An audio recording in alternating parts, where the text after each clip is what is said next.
अस्सलाम वालेकुम गाइस, जैसा कि आप देख सकते हैं आज पहली फ़्लाइट जो आ रही है कराची से लाहौर लॉक डाउन के बाद, और आप देख सकते हैं कि किस तरह जो है पूरे जहाज़ को SOPs पर अमल कराया गया है ताकि जो ट्रैवलिंग है उसको बिल्कुल सेफ बनाए।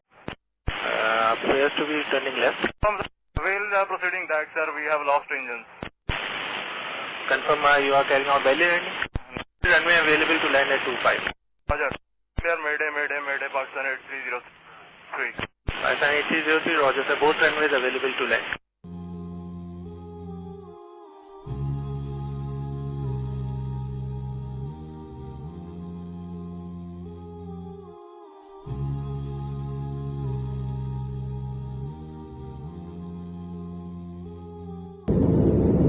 Right, left को देख।